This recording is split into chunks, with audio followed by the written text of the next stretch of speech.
Did Iran majorly miscalculate? Because even now, President Trump is providing Iran with an off-ramp, telling them to come to the negotiating table. At what point will Iran take that offer? Well, according to your narrative, Iran always miscalculates. It's a regime. I heard the regime 20 times in the last 10 minutes as I was listening. You sound like TASS news agency upgraded during the Soviet Union. And you say the regime is unpopular and is killing its people. When General Soleimani was murdered by the same Trump that you talk about, millions of people came to the streets of this city, Tehran, that I'm in. So how is it that he's so unpopular? This propaganda that you're producing is only justifying aggression. What the Israeli regime did was aggression. What it did was unjustified aggression.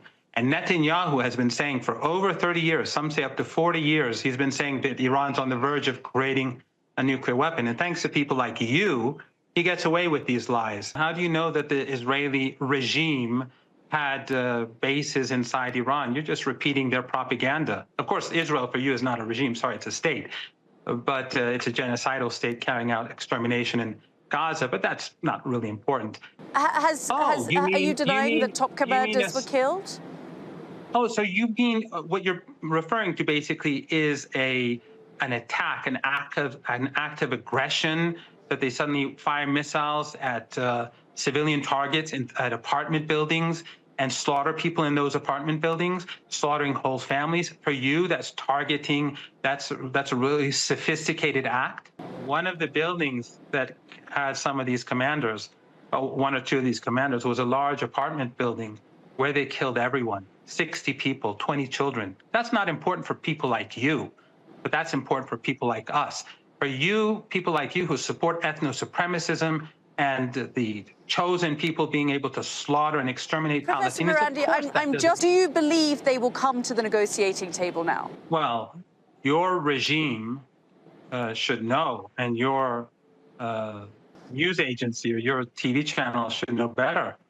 We were at the negotiating table. It was Trump that conspired with Netanyahu to attack Iran. This is how you twist the truth. You shouldn't invite me because you're easily exposed. Iran was negotiating. Initially, Trump had one position, and so did Witkoff. And then they flipped and said no enrichment. And then they continued the negotiations. And the night before the attack, Trump said that we don't want war. And then after the attack, he said, we're all for it. And you're saying Iran? Is Iran going to come back to the negotiating table?